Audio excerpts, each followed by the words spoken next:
Hello and welcome back to the Budget Knitter channel here on YouTube. My name is WSpargurKnits and today is the second update for my knit along for the Flax Sweater. I want to thank you so much for joining me. Today we are going to cover some of the very important parts of the construction of this sweater, as well as sizing and how to get started.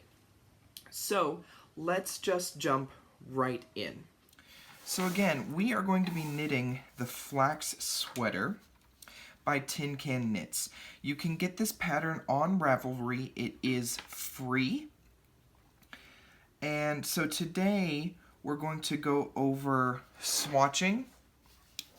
We're going to go over a little bit of the construction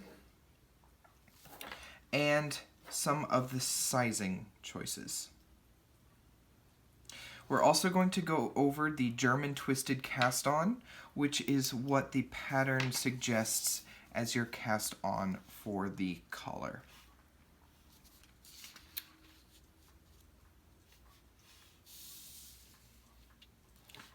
Okay, so with the Flax Sweater, if you have your pattern, you'll notice that there are quite a few really interesting things about it. Move some of these tools. As you continue to work through the pattern, you can see that it has a schematic here of how the sweater is constructed. Then it also has drawings about how the body is constructed as you continue to knit the pattern.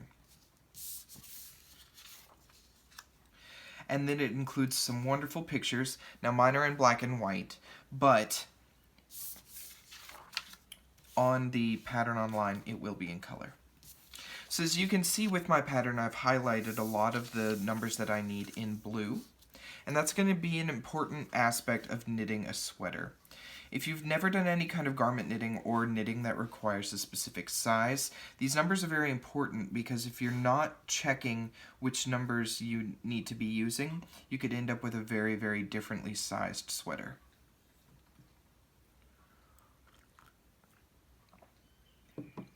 So, one of the first things you're going to want to do is you're going to want to take a measurement of your bust.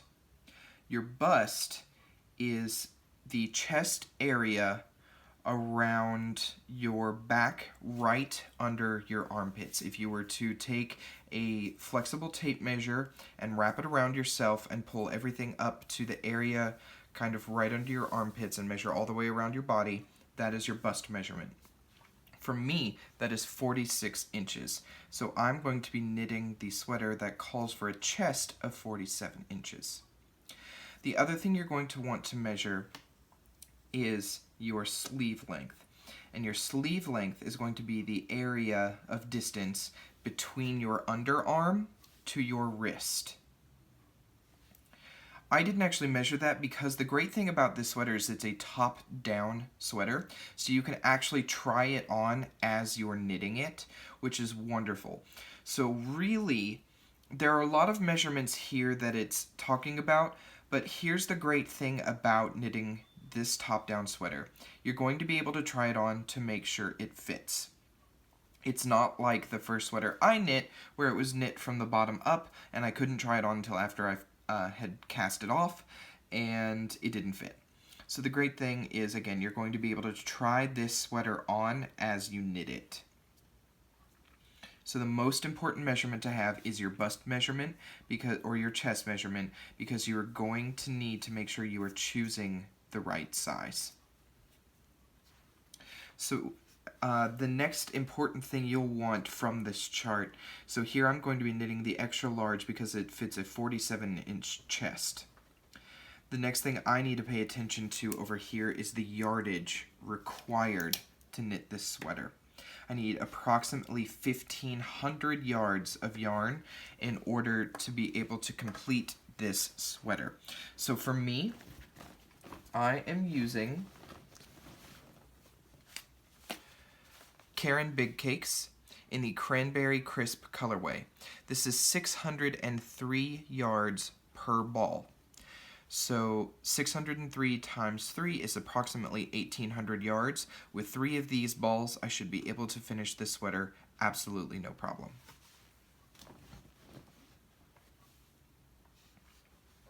So the next thing I want to cover is the German twisted cast on for the collar.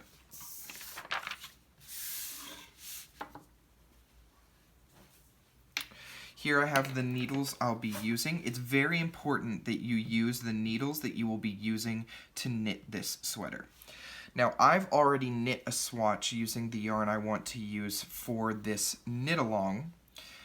This is actually Lion Brand Mandala. Now, some of you who are familiar with mandala will know that mandala yarn is actually a DK weight yarn, not a worsted weight yarn, which is what this pattern calls for. And that's a very important thing to keep in mind. Since I am knitting with a DK weight yarn, if I were to knit it on the same size needles, I would end up with a sweater gauge that is too small. The reason we're swatching is because we need to figure out our gauge. So what I've done is I've actually gone up a needle size. I'm using US 8s, or US 9s, I apologize. US 9s, the pattern calls for US 8s. So, the German twisted cast on is very easy if you are familiar with a long tail cast on. So I'm going to show you those right now. If I can find the yarn end. Let me grab a tool, actually. This is my yarn dispenser. Comes in very handy when I need to be able to get yarn off of the ball without having to watch the ball roll around. Okay, so for the long tail cast on, what typically happens is you take a length of yarn and then you tie a slip knot. Then you would insert your needle, pull slightly tight, and then you would set up with your tail in front and your working yarn in back. You would grab with 2 fingers down here and then separate them with your thumb and forefinger. So you would have this set up. So again, tail in front, working yarn in back. I actually would go ahead and separate them with my 2 fingers and then grab the 2 with my bottom hand there. Now the long tail cast on is where you would, get a little closer here, you would pick up this first bar and then you would go over the far one and pick up under that and drag it back through the loop on your thumb, and you would let go. And that's the long tail cast on. Now with the long tail, it's actually it's not incredibly stretchy. The cast on is on the collar, so you need it to be able to fit over your head, right? So here's what we're going to do instead.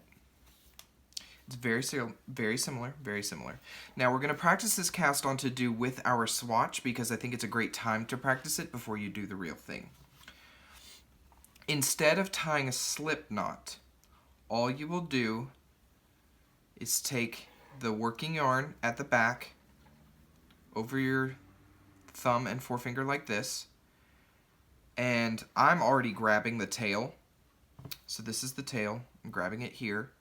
Then I'm wrapping the yarn over my, wrapping the yarn over my thumb, over my forefinger, and then grabbing it again down here.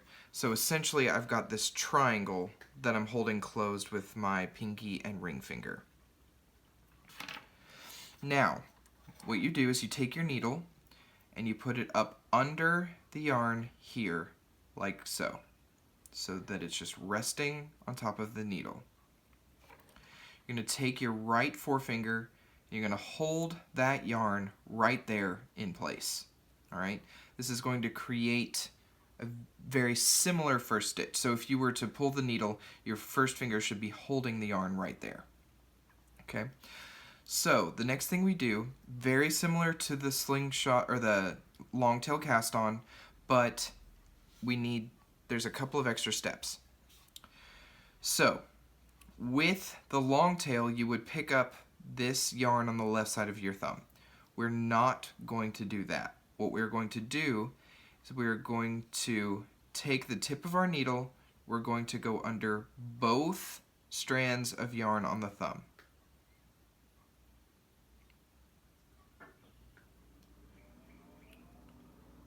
Then we're going to go over top of the yarn on the forefinger and under that. You know what, I'm sorry. I set that up wrong. Hold on, I can do this faster. I can do this better if I do it faster. Let me...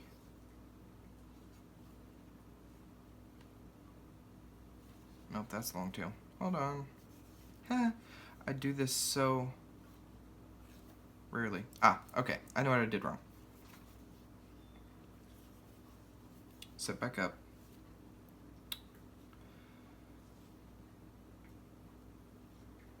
Make sure that that's correct.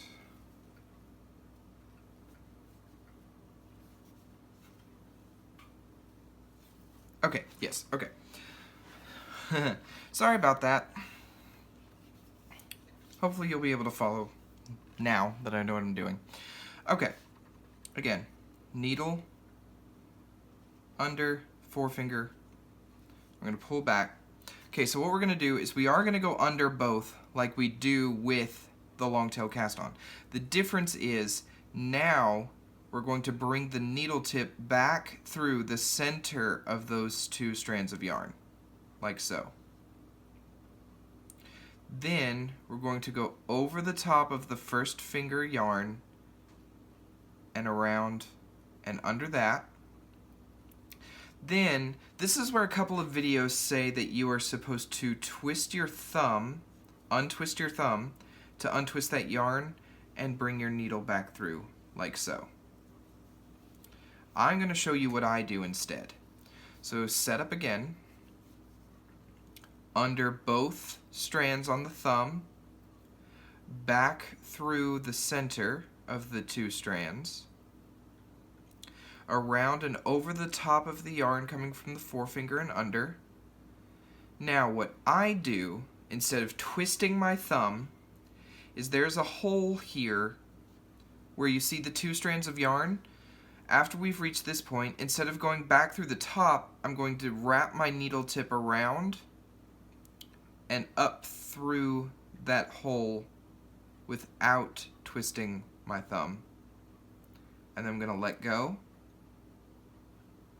and pull tight.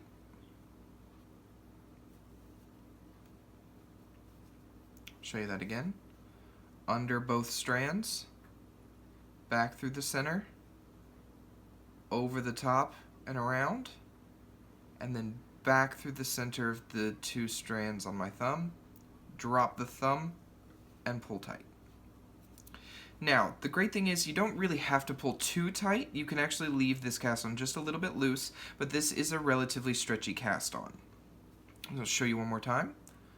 Under both strands on the thumb, back through the center, over the top and wrap around the yarn from the forefinger, back through this and up through the center two on the thumb, drop the thumb yarn, and pull tight. So when you really get going, it's a lot of movement of the right needle, just like that. Oops. Sometimes it takes me a minute to get the hang of it too. Also, I'm not used to doing this on a table. I messed that up again. I'm used to having this in my lap.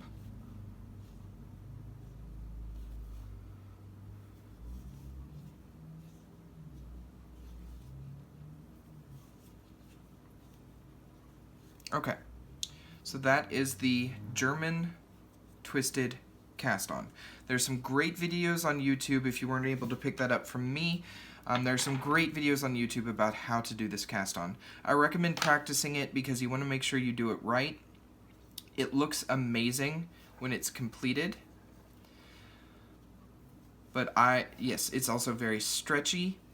But, you know, maybe you'll find a video of somebody who does it a little bit differently, or they've got a little trick for doing it.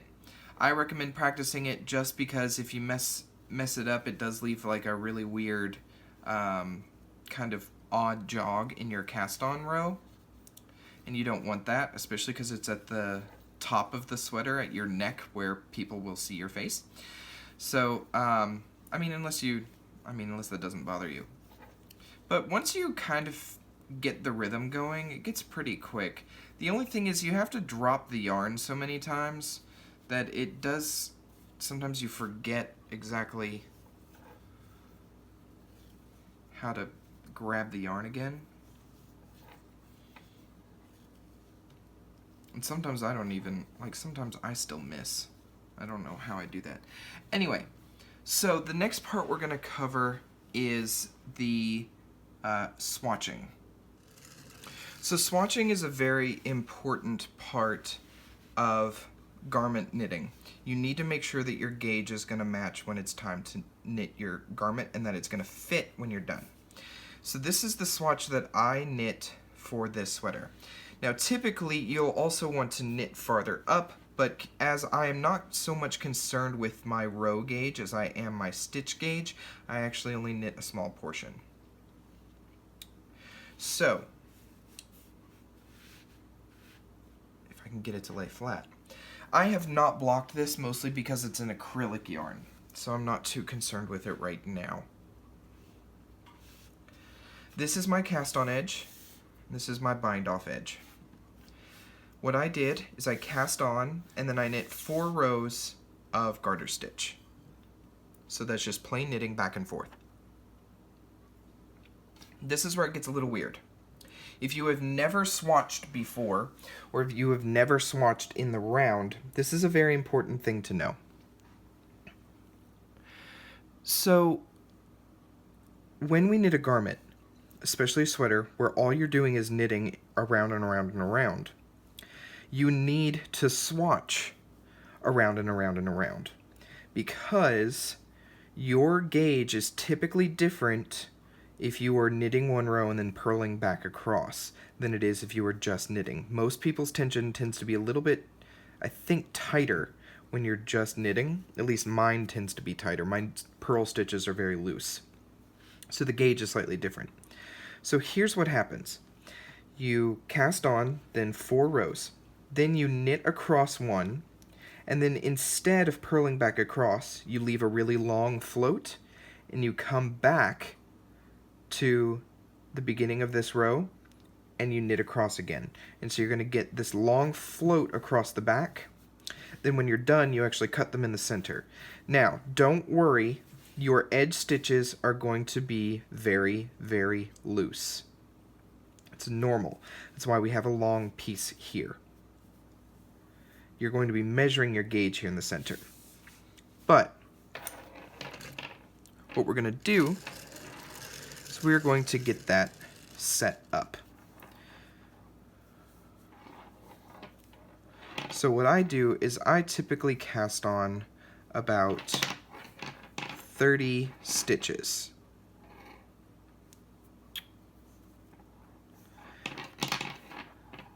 And I'm casting on 30 because the pattern calls for a 18 stitches per 4 inches. So we definitely need our swatch to be more than 4 inches. Once you have cast on 30 stitches, all you're going to do is you're going to knit as if this is a flat piece, and you're going to knit back and forth for 4 rows.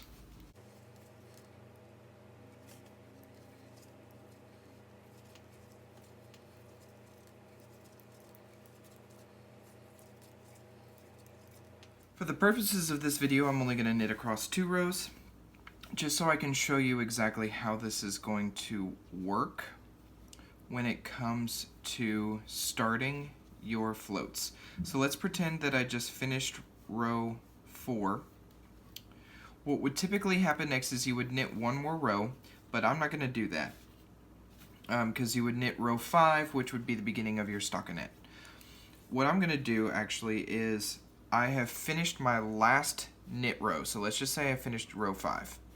So instead of turning the work, so I would have just ended up with all of the stitches on this side. Instead of turning the work and knitting or purling back across, what you're going to do, and this is why I like using a circular needle for this instead of a double pointed needle or a straight needle, because it won't really work on a straight needle, is you actually have to take and push this all the way back to where your working yarn is on the opposite end. It's over here instead of over here. Then you're going to insert your needle into the first stitch as if to knit. I made that really tight. I didn't mean to. Okay, so now you'll notice you need to get this yarn over to this needle. So this is very similar to Fair Isle. You need a loose float because you don't want this to end up all bunched up. So what I saw somebody do and what I recommend is you take as much yarn as you think you need, then you grab a little extra and do as if you're like tying in a new string of yarn. And you create just a random loop, and then you knit that first stitch with that loop. And you go to the next stitch and you pull out which one is your working yarn, and then you continue to knit across. So what's going to happen is you are going to end up with a very loose edge, and that is completely normal. 100% normal. It's going to happen. There's nothing you can really do about it. Don't panic. The important part is that your middle stitches are at your normal tension. So we're just going to knit across.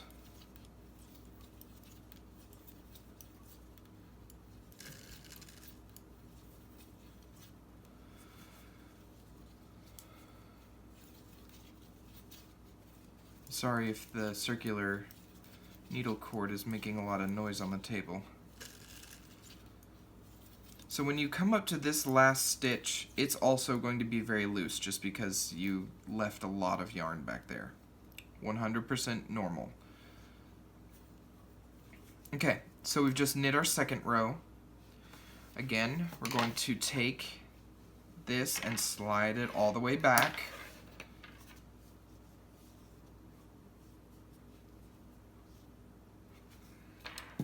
Grab your needle,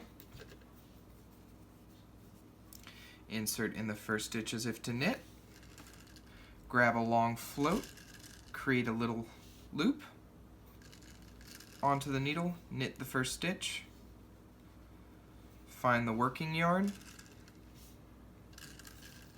and continue knitting across.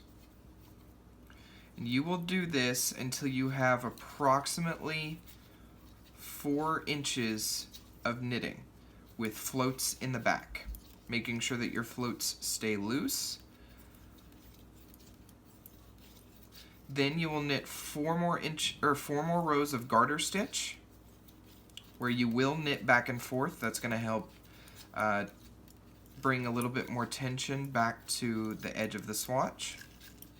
Then you will use your bind off. You can use whatever bind off that you like. I actually used the super stretchy bind off that Stacy of Very Pink Knits uses,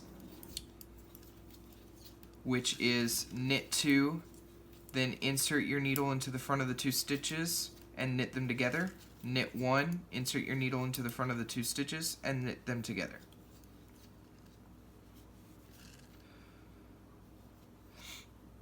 Again, this is all going to be very loose, and that's 100% normal.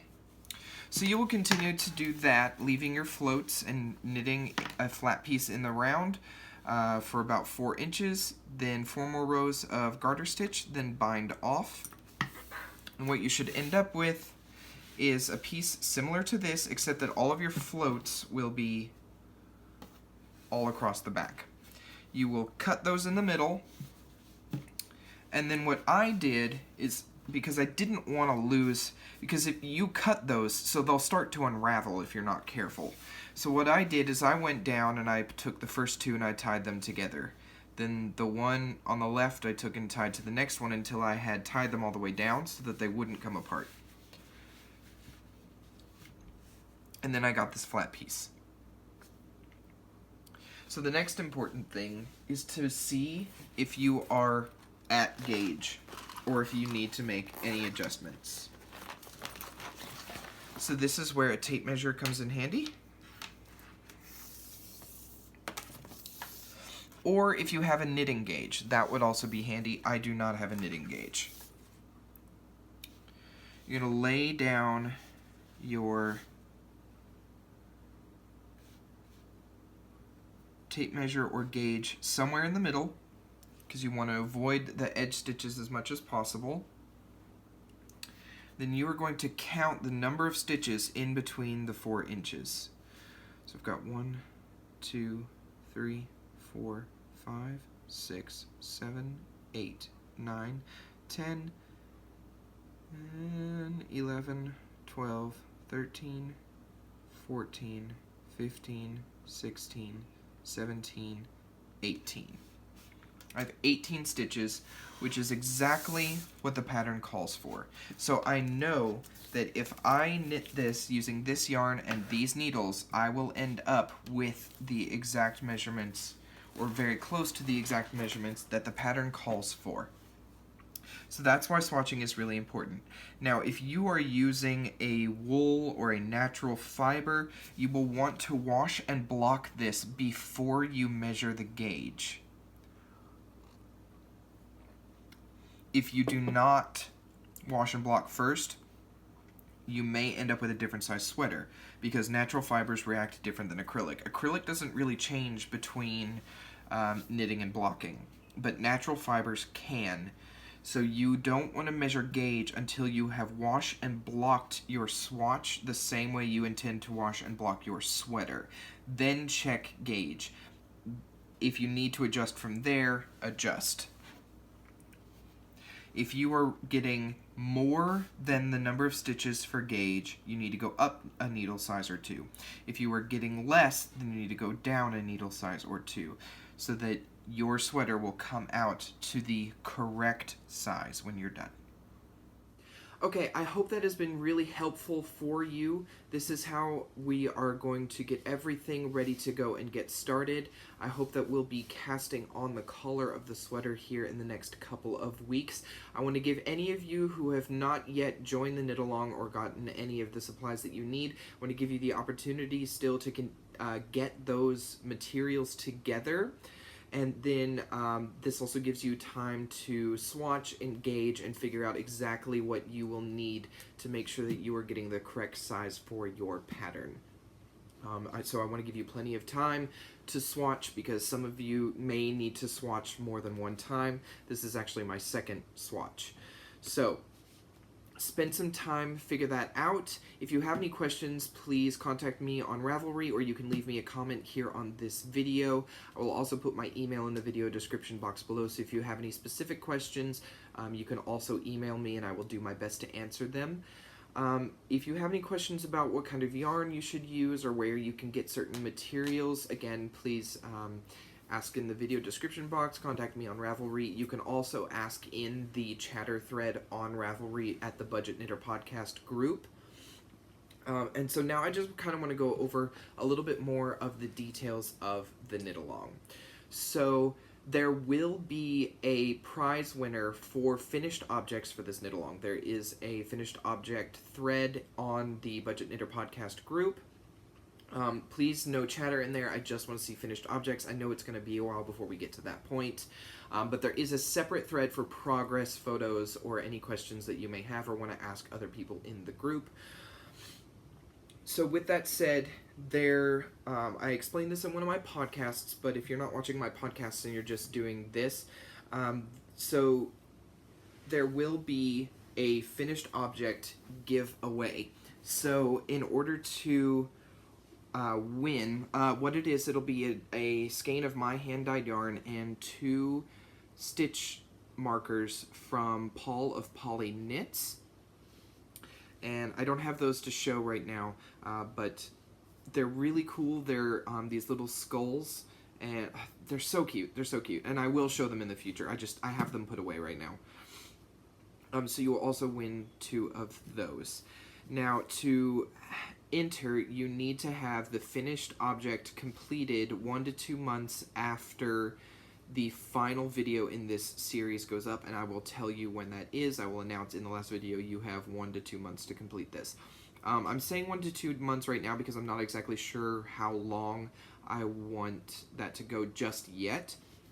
But just know that you will have some time after the last video goes up to finish your sweater. I'm intending this to go for a while because there's a lot of knitting involved. Excuse me. So, if you knit the adult small or larger, 1 sweater equals 1 entry.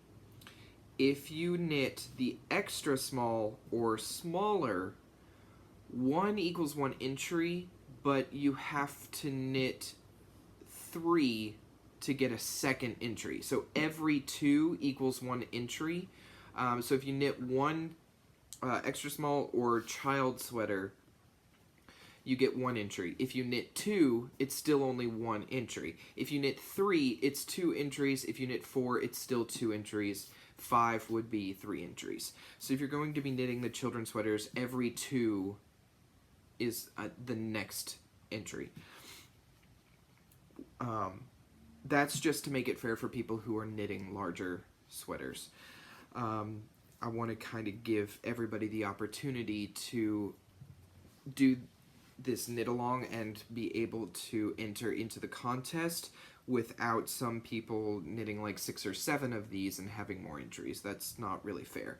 So again, 2 extra smalls or smaller is 1 entry. Unless you just do 1, then it's 1 entry. Adult small or larger is also 1 entry, but if you knit 2 adult smalls or larger, that's 2 entries, because that is so much knitting, and I applaud you if you finish more than 1. I mean, I'll be doing 2, but that's because I gotta do 1 to know how to do the pattern, and then another one to show you how to do the pattern. Okay, so I think that's everything for this installment of the Knit Along. Again, if you have any questions, please reach out. I will do my best to answer the questions as I can. And then expect to be casting on the collar and going all the way through the increases for the sleeves in the next video. So get your yarn, get your supplies, get your pattern. Again, that's Flax by Tin Can Knits on Ravelry. It is free, and I will see you again very soon for the next installment of this Knit Along.